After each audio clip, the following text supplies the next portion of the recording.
Olá, hoje falarei do SS nazista Major Karl Schwetter, alemão, natural da Baviera, que comandou o campo de concentração desde o fim do ano de 1943 até sua liberação pelas tropas aliadas.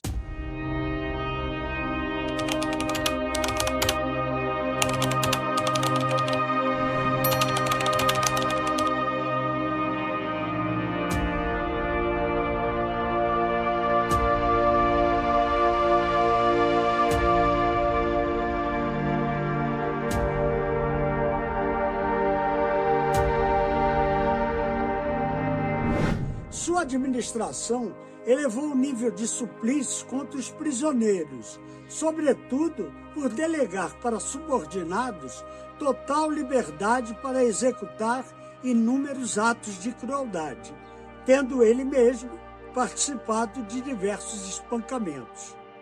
Não é menos evidente que, sob seu comando, vários prisioneiros morreram por privações alimentar e de saúde, sevícias e até por torturas, mas sem dúvida em número menos elevado que na época anterior do Major Philipp Schmidt. É bem verdade que se pode atribuir a diminuição da mortalidade ao fato de que, no momento que o Major Karl Schwetter exercia o comando do campo de concentração de Brindonk, o Foyer Leopoldo III foi autorizado a enviar alimentação e vestes para os prisioneiros. O Foyer Leopoldo III, entidade filantrópica criada para acolher crianças judias desprovidas de lares e de família, em geral aprisionada em campos de concentração, chegou a ter 68 centros de acolhimento em toda a Bélgica, 1940 a 1944. Um desses centros funcionou no Castelo de Beloeil, município belga, propriedade do príncipe de Ligne, Eugênio II, nobre e diplomata belga, que chegou a juntar-se às tropas belgas contra os invasores alemães. Uma grande parte desses víveres e vestimentas foi dividida entre os SS, controladores do campo de concentração, e se atribuindo ao Major Karl Schwetter uma boa parte das grandes caixas enviadas, que as revendia no mercado de câmbio negro, quando saía de licença. Um dos oficiais subordinados, com liberdade total para exercer cruelmente o controle sobre os prisioneiros, foi o subtenente Arthur Preuss, alemão, natural de Berlim, que, de posse de poderes absolutos, mostrou-se de uma crueldade indescritível. Não há entre os prisioneiros algum que ele não tenha feito sofrer, segundo o relatório. Vários prisioneiros que ficavam doentes em razão dos sucessivos maus tratos infringidos por ele, acabavam morrendo, pois cabia a Arthur Preuss a decisão de fazê-los continuar ou não no trabalho, e era frequentemente contrária ao conselho do médico. Ele estava quase sempre munido de um chicote de couro reforçado de fios de aço e espancava por vezes o prisioneiro, sem a menor razão. Assim que a vítima estava estendida sobre o solo, ele furiosamente aplicava pontapés até decidir reanimar o preso jogando baldes de água fria. Mas, muitas vezes já era muito tarde.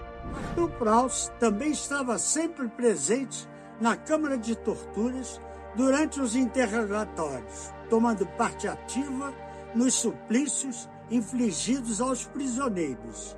Os auxiliares torturadores SS belgas Fernand Wyss e Richard de Botst chegaram ao campo de Brindonk em setembro de 1941, preenchendo diversas funções, predominantemente vigilância dos prisioneiros, particularmente voltados para os seus trabalhos. É impossível enumerar suas vítimas, e o próprio belga Fernand Wyss reconheceu que em 1943 cerca de 20 prisioneiros foram mortos em decorrências de seus maus tratos. Ele se comprazia com o massacre dos presos, batendo neles até a morte ou afogando-os. Fernand Wyss também enterrou alguns presos vivos, deixando apenas a cabeça de fora, sobre a qual ele batia com suas chicotadas até a morte. Além disso, foi um dos torturadores mais presentes nas salas de torturas. O SS belga Richard Debout chegou no campo de concentração em Brindonk em agosto de 1942 e ali preencheu as mesmas funções que Fernand Wyss e revelou uma igual crueldade com os prisioneiros. Ambos estavam quase sempre juntos e muitas vezes operavam os martírios em comum. O relatório da Comissão de Crimes de Guerra, acima citado, afirma que um certo De Schepper, amigo de Debout, a quem este fez várias declarações sobre o que estava acontecendo em Brindonk, relata em particular que um dia Debout se gabou de ter feito uma aposta com Fernand Wyss. A questão objeto da aposta era saber qual dos dois, dentro de um certo período de tempo, mataria o primeiro prisioneiro. Segundo De Schepper, ouvira que Richard Debout ganhara o prêmio, uma garrafa de conhaque, por matar 2 prisioneiros meia hora antes do término do prazo.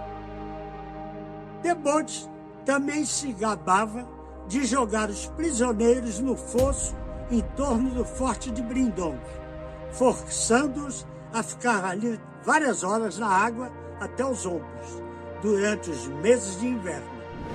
Às vezes, em companhia de Fernand Wyss, divertiam-se amarrando as mãos de alguns prisioneiros atrás nas costas, segurando o prato de comida e derrubando-a no chão, obrigando-os a comer como animais. O subtenente nazista alemão Arthur Preuss, prevendo a derrocada, foge para Düsseldorf em 2 de setembro de 1944 e, segundo fontes alemãs, foi morto na Batalha de Berlim, enfrentando o exército russo, em 19 de abril de 1945.